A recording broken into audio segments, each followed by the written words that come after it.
A pen rider's sense of horsemanship is another key factor in low-stress cattle handling. The demeanour of both horse and rider have a direct effect on the stress levels of the cattle. Always remember, the job is about keeping cattle calm, not training cutting horses. I want somebody who doesn't want to school his horses for the weekend. You want somebody who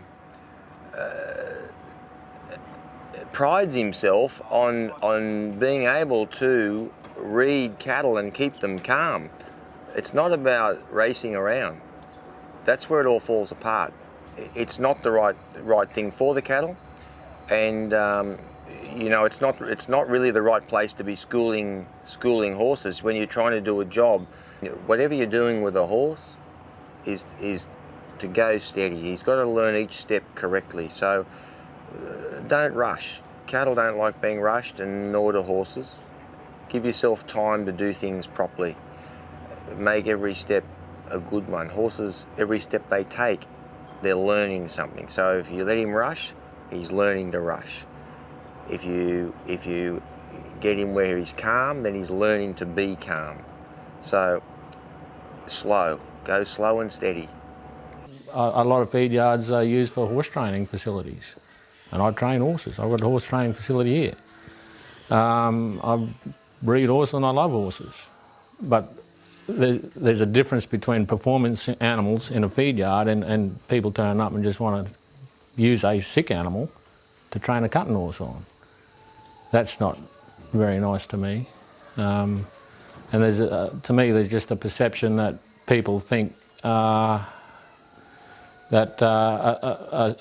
a sick animal is a training animal when he's a genuinely sick animal, and he needs to be poked out a little bit gently and a little bit adrenaline low to help him recover, to get his immune system going. The horse's attitude is equally as important as the rider's. He's very steady in his movement, doesn't get flustered, keeps his head nice and low. So he's portraying that calmness to the cattle in the pen, because like I said, the horse picks up on the rider's calmness. So then you've got a rider and a horse portraying calmness that the cattle pick up on. If you've got a horse that's a little bit tense, sometimes if that's his natural sort of behaviour, then it's difficult to get it out of him completely.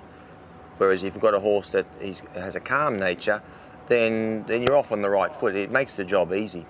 I often use the analogy that, look, you can get a poodle or a Labrador to work sheep or cattle, but they'll never do it like a border collie or a natural cattle dog will do.